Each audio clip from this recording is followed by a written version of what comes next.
This is the Dongfeng EPA 007. Let's take a look around.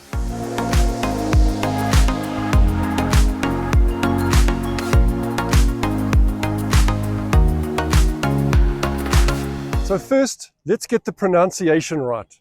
It's spelt Dongfeng, but it's pronounced Dongfeng. And literally translated, it means east wind. Dongfeng has been around in China since 1969 and was originally founded as a state-owned automotive company, but has since been expanding its operations around the world. In 2020, it realized it had to get very seriously into the electric vehicle game. And that is when in 2023, it announced the EPA 007 as their first electric vehicle. It's got an E standing for electric, and literally the PA symbol, which stands for scientific exploration. So you've got electric scientific exploration, which is inherent to the DNA of Dongfeng, which is all about innovation and next generation electric vehicle technology. Most definitely in the sedan class. However, it's got space inside the vehicle, which has really been enabled by the very long 2,900 millimeter wheelbase. So you've got exceptional space in the front and in the rear seats with a very generous sportback-like boot space. The EPA 007 also has one of the lowest drag coefficients in its class at 0.209 CD, which puts it in the same class as the Mercedes EQS and the Tesla Model S, both of which are very slippery vehicles. And the Dongfeng EPA 007 is right up there in that same segment.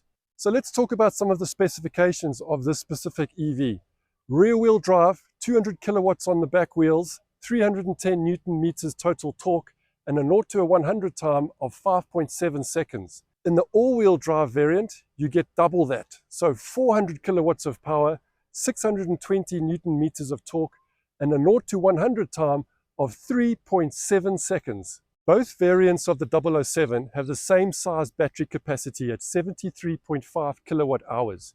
In the rear-wheel drive, you get a range of around 650 kilometers CLTC cycle and around 565 kilometers in the all-wheel drive. In WLTP terms, it's around 80% of that. So the real-world range of the 007 rear-wheel drive is closer to around 530, 540 kilometers.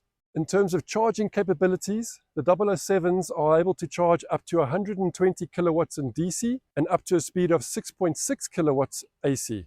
In terms of rear boot space, with the seats up, the 007s have a space of around 450 liters, but when you put the back seats down, that goes up to about 1,000 liters of space. Enough space to, I think, slide a surfboard into this car. And then when you open the front floor, you get another storage compartment, which gives you ample space to actually start packing the boot before you've even started packing the boot.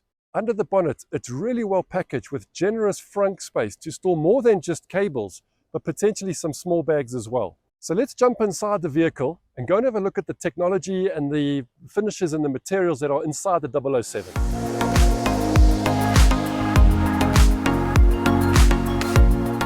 When you first get inside the EPA 007, what really strikes you immediately is just the quality of the materials, and the finishes and the layout of this vehicle are exceptional. You wouldn't expect this out of a brand like this that you're not familiar with, but you can see just the pedigree and the history and the design and the sort of innovation that they've applied in creating an interior that is as premium as it feels. From the steering wheel being this kind of square shape, this white insert, as well as the kind of white inserts that sit inside these sort of synthetic leather seats, the comfort of the seats, the way that they're designed. They're not pure sports seats, but they're enough of a wraparound effect to give you that comfort level when you're driving. The dual screens are really well positioned and well done. I can see it very clearly.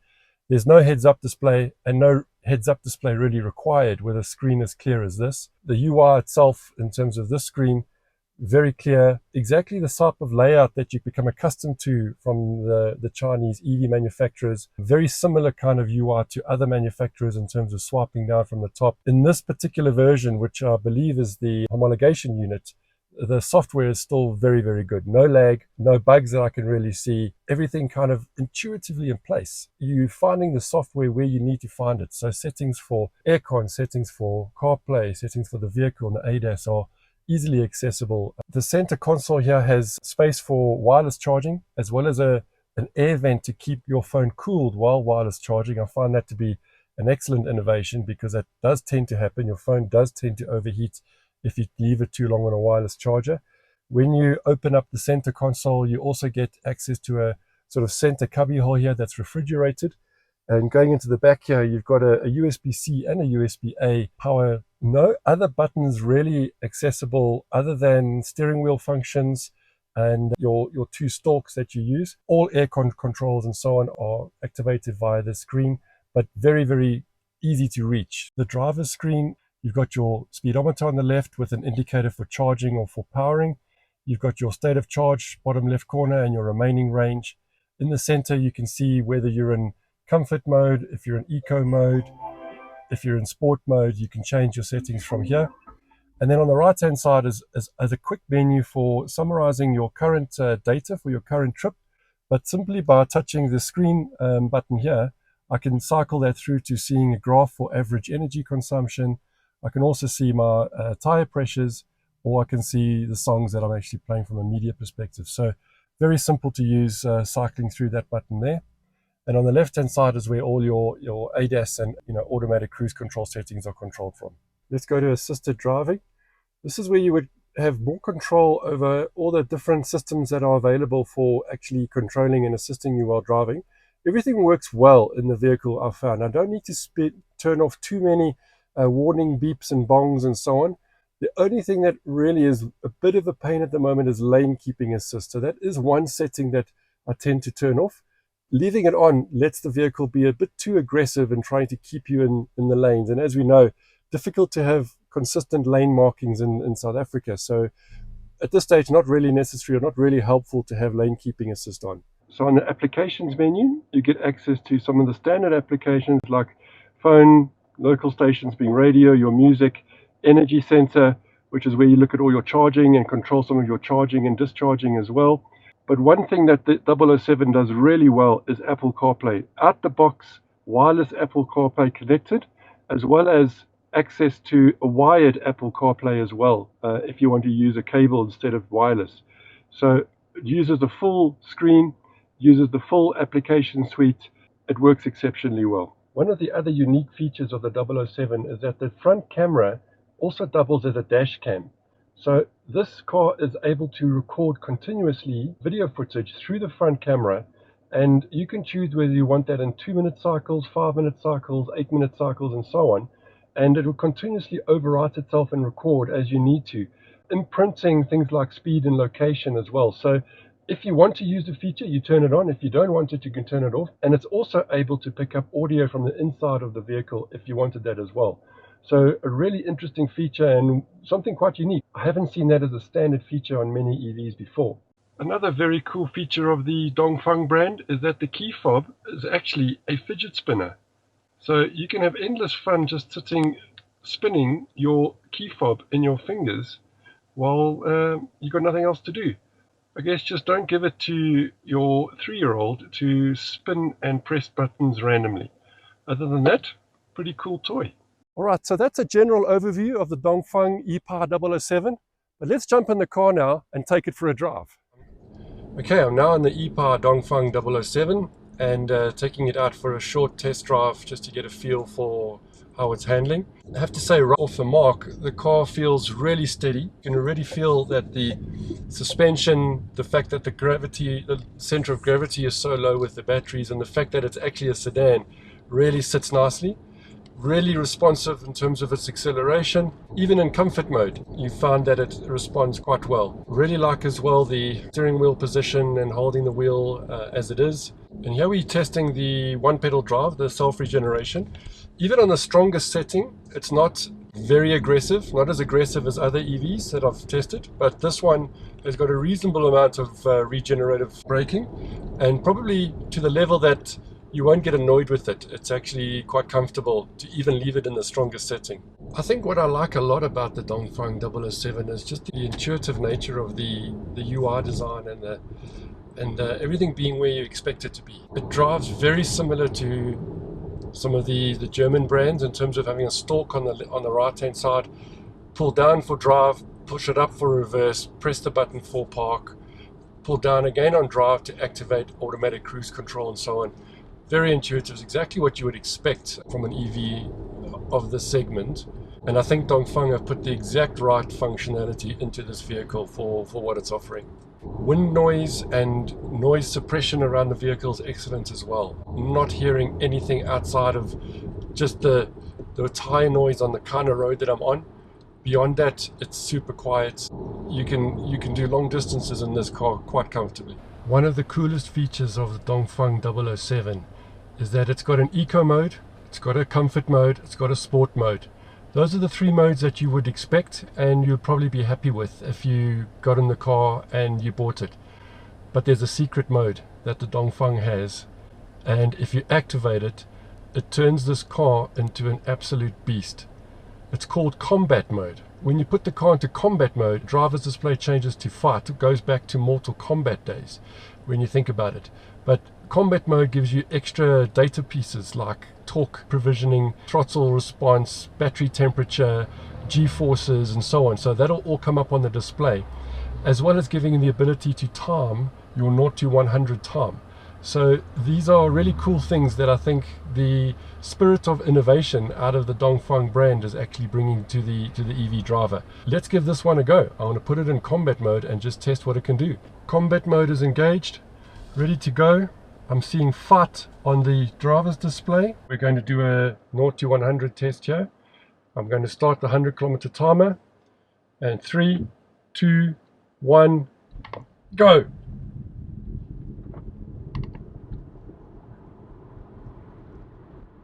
Absolute blast off the line in this 007. I think it gives me everything that's possible to give that kind of torque and acceleration. It was super fun. So one of the nice features is its integrated speakers in the headrest behind me, and it's called your private sound zone. So when you receive or make a phone call in the vehicle, all the other speakers mute themselves and you are speaking to the other person directly through the headrests.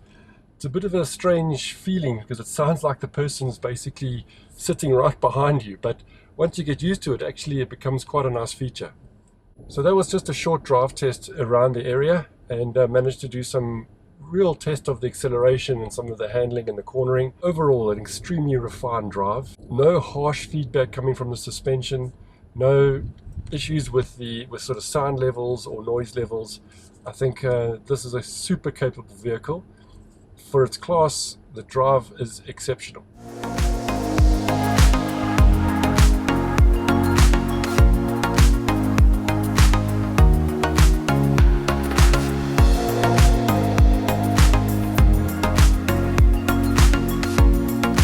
Early morning start, about to take the Dongfeng EPA 007 on a road trip to Wolmaransstad, to the zero carbon charge station.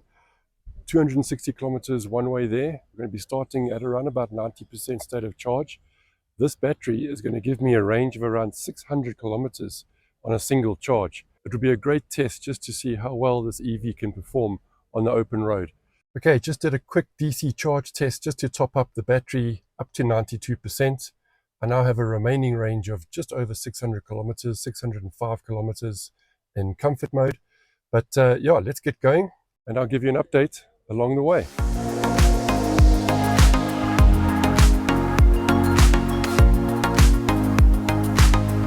Okay, I'm about just over an hour now into the road trip, and a quick update on consumption in this car. It's absolutely impressive. 14.8 kilowatt hours per 100 kilometers. Very, very little road noise, and so far seems to be very slippery in the air with that kind of consumption. So let's see what it gets to when I get to Potchefstroom. I'll give you an update when I'm there. I've just arrived here at the Potchefstroom Mall, the Mooi River shopping center. Done 162 kilometers so far and actually reached a consumption figure of around 14.1 kilowatt hours exceptional performance. In fact, it's extraordinary in terms of the consumption and the average speed at around sort of 79 kilometers an hour. And my battery SoC, 62%, remaining range, just over 400 kilometers now. So far, an exceptional performance. No need to even top up a charge at Potchefstroom on the way to Wolmaransstad. This car is more than capable of delivering the range that it's showing. Next update along the road towards zero carbon, and I'll speak to you then.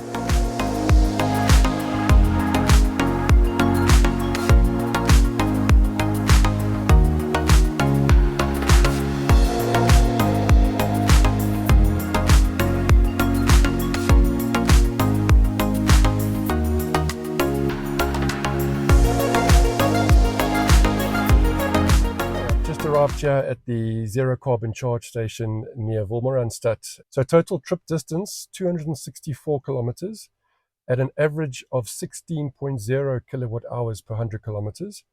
If you recall, when I started with around 92% battery, it was predicting a range of around 605 kilometers. So in total, actually, if I take the remaining range and the covered range, the total available on this charge was 523 kilometers. So the vehicle actually underestimated by around 80 kilometers in terms of the total range.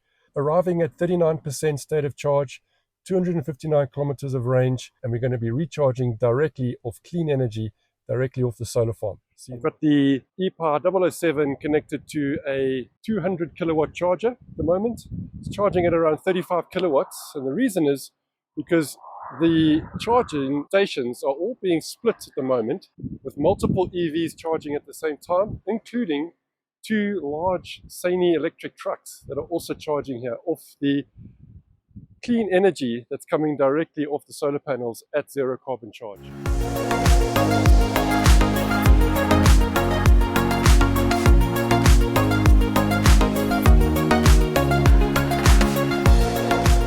Joined here now by William Huang, who's a representative of Dongfeng South Africa. So William, great to be here with you, and thanks so much for providing the vehicles. No problem. Thank you, Greg. It's an absolute pleasure to be here and experience and to be able to showcase the next generation of mobility in this country. Yeah. Fantastic.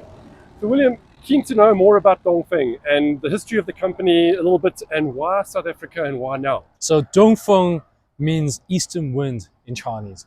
Dongfeng is actually one of the oldest automobile brands in China. It was established in 1969, only second to another famous brand known as FAW, First Automobile Workshop. So Chairman Mao decided to give Dongfeng a different brand. It used to be called SAW. Dongfeng means prosperity, it means good hope, it means victory. So it is a brand with very strong history and lots of knowledge and experience in motoring. It is also one of the biggest partners to global brands in China, such as your Nissan, Renault, Peugeot, Citroën, to name a few. I mean, this is a brand that makes and sells over 4 million cars a year domestically in China alone. So when it comes to a piece of motoring, Dongfeng is very much the pillarstone of Chinese motoring history. South Africa is the most important market for not just Chinese brands, for global brands. Throughout history, it is a gateway to Africa, and South Africa, in our opinion, has probably the best developed infrastructure for adapting new kind of technology and new brands. And this is a country with a lot of potential, with a lot of growth and a lot of acceptance around new brands, new ideas. So we think South Africa is very key in that respect. Yeah. Well, that's fantastic to hear, and it's great to have a brand like Dongfeng come into South Africa and believe in the country and believe in the continent. Absolutely. So tell us a bit more about your products that you think you to bring to South Africa that would fit the best, and a bit beyond that, what would sort of be your dealer plans going forward? So Dongfeng right now has already opened up a few dealers across major cities. I mean, Joburg, we're in William, we're in Cape Town. They are localized dealers. They are Dongfeng brands. So if you Google Dongfeng, you'll find them on social media. In terms of the product itself, what we have here are the Sedan. They are fully electric. They are called the ePi lineup. There's 3 models. They're different performance. I'll get to that later. There's also a box, which is a more affordable offering. It takes in the form of a hatchback. It looks like the size of a Suzuki Swift, but it is actually much bigger on the inside. It's also fully electric. We're also introducing 3 to 4 different models. Some of them are fully electric, some of them are hybrid. later on throughout 2026. One of them is going to be a Nami 06, which is an SUV. It's a small size SUV. It's about the size of the X1, if I could put in that equivalent, all fully electric. And they will cover a variety of pricing segments, anything from under 400,000 up to under R1 million. Well, that's super to hear. It's a great coverage across the spectrum of requirements. Yes. So I had the privilege of driving the Dongfeng EPA 007 here, 260 kilometers. I got around 15.9 kilowatt hours per 100 kilometers. I was blown away by the efficiency of the vehicle and the ride quality, and just that everything was so intuitive in terms of where the buttons needed to be, where the segments needed to be. So why do you think it'll be successful? What's your vision for this car going forward? Okay, so one of the biggest plan that we have is we as Dongfeng, we are going to try and get ourselves involved with local manufacturing. Because South Africa already has a very vibrant and rich history of motoring manufacturing for many other brands, we think that by enabling local manufacturing for this car and also the box that we briefly mentioned, and many other models coming in, we want to have the vision of enabling accessibility for electric vehicles for everybody, for as many audience as we can in South Africa. That is our vision. We wanted to have people coming in and be educated about why electric vehicle is better, because we believe that it is the right way of mobility. It will be cheaper to run, cheaper to own, and it's just an all-round more pleasurable experience to have one, to drive it. Yeah. Couldn't agree more. I think EVs for me are the future. It's a fundamentally better technology. It just needs to become more accessible for everyone to get to. And I'm super excited to see how Dongfeng fares in South Africa. Great to have another brand, great to have another choice for consumers. And once again, thanks for allowing me to drive the vehicle here. Thank you. And William, we'll see you on the road. It was a pleasure. Thank you. Just about to leave the zero carbon charge station here in Wolmaransstad. I've reached 95% state of charge and I have a remaining range of 620 kilometers. So let's take an easy drive back to Joburg now, and I'll report along the way how things are going.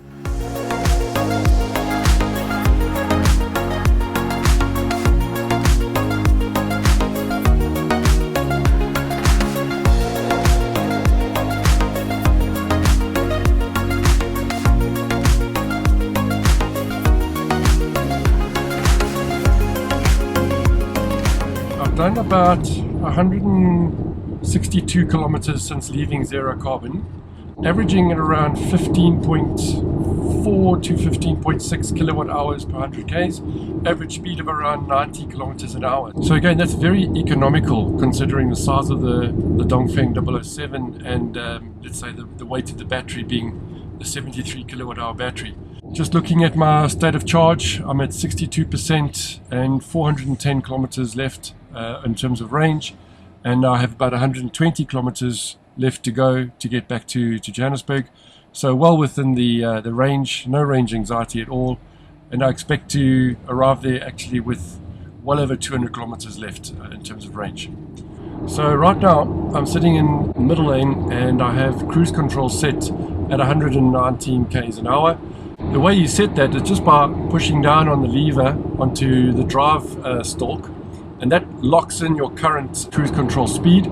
So at this stage 119, and then I just use the rocker switch up and down to move up in increments of 5 k's an hour to change the speed that I want to drive at. What actually happens though is that when you go into automatic cruise control, the arrow buttons on the left hand side of the steering wheel become contextual.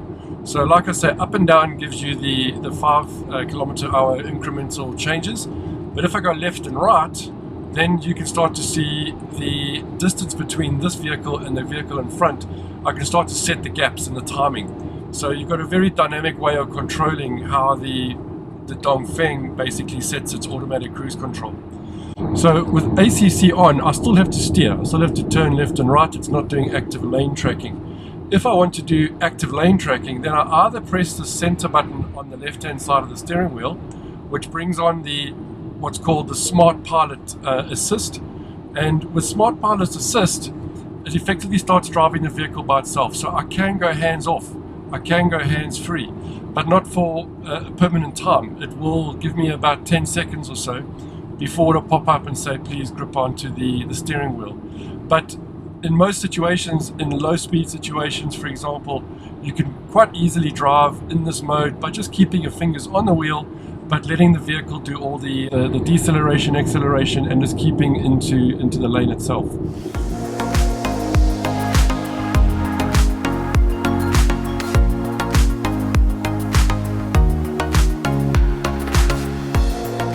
Just a couple of numbers to summarize the return trip. Total distance driven back now, 282 kilometers, and I have 248 kilometers remaining in terms of range.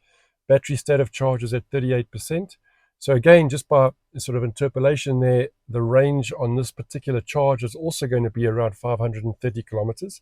So I think that's a reasonable indication of the real world range. In terms of the consumption, around 15.4 kilowatt hours per 100 kilometers. Very, very good in terms of the class of the car and the weight of the car. And I think it's what you can expect in terms of range.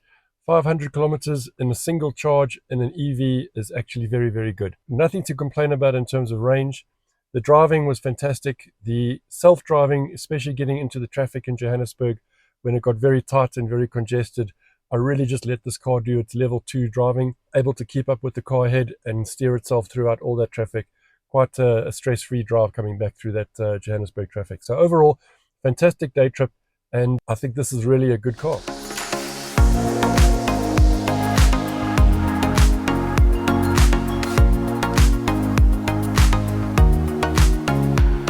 So let me sum up my impressions of the Dongfeng e-Power 007 after driving it for a couple of days. I think in terms of a couple of categories, aesthetics and design, this vehicle stands out amongst the crowd. Although it has a familiar look to it, it definitely has this distinctive light signature and this distinctive front end that really makes it stand out. And I've turned a lot of heads just driving around in this vehicle in the past couple of days or so. The aerodynamics of the vehicle add to the fantastic consumption this vehicle is able to achieve. From a performance perspective, with this version being the rear-wheel drive 200 kilowatt variant, there's been no shortage of performance and power when needed. Even driving in comfort and eco mode, just putting the foot down a little bit gives you that responsiveness that you need. And I found that when you go into sport mode, it really takes on a personality of its own. From an efficiency perspective, having done that long trip to Wolmaransstad and back, getting that 15.6 kilowatt hour per 100 kilometers average there and back has been an excellent indicator of its long-term efficiency and its ability to do road trips in a very comfortable way using this vehicle. The rear legroom is best in class in terms of a sedan. Even when I'm sitting with my configuration in the driver's seat, 6'4", I can get out, get into the back seat, and I still have plenty of legroom and comfort as needed. So really cannot fault the vehicle in terms of its design for practicality, as well as the sportiness when you need it. The vehicle still has to be officially launched, but as you heard from the interview with William from Dongfeng, there's going to be a very competitive pricing matrix available for 3 variants of this car, ranging from under 800,000 Rand to just under R1 million for the top spec. Still to be confirmed, but that range really puts it into a very competitive segment, and it'll be really interesting to see how this vehicle performs not only from a brand awareness and brand adoption perspective, but once you've test driven this car, just how many people it will convert, not only just into EVs, but into a new brand altogether. What I would hope to see is that Dongfeng is a successful brand in South Africa, that it creates the dealer and retail presence that it intends to, and that people get that peace of mind when investing in an electric vehicle, but also in a new brand. And hopefully this is what really helps to let the brand take off in the country, but also start setting the bar in terms of what technology and electric vehicle performance really can be. If there were just a couple of things I would ask for improvements in this vehicle, firstly, I would really hope that the models that come to South Africa support at least 11 kilowatt AC charging. I feel that 6.6 kilowatts AC is just a little bit too low and a bit too slow for the price segment that this vehicle is going to land at. And I think that's a hardware upgrade that can be achieved, hopefully for the spec that arrives in South Africa. Secondly, just a couple of other things would be heated seats, ventilated seats, potentially, and maybe the cup holders being a little bit bigger to cater for bigger cups that I think South Africans typically use. But other than that, I think I'm just nitpicking. This vehicle from a performance perspective absolutely nails it and hits it out the park. I've been super impressed with this. It's an extraordinarily well-designed EV, and I would really like to get back into one of these again as soon as I can. So my final word is, I'm really hopeful that Dongfeng succeeds in their market entry, that they create even more competition for absolutely top-notch electric vehicles, and that we start to see more of this brand and these vehicles appearing on our roads as people start to adopt and move into this electric mobility wave that we're starting to see in South Africa. Hopefully you enjoyed this video. If you did, please hit a like. Subscribe if you haven't yet, that helps a lot. And I'll see you on the next one. The best thing about it, it's got 007 on the back. Who wouldn't want that?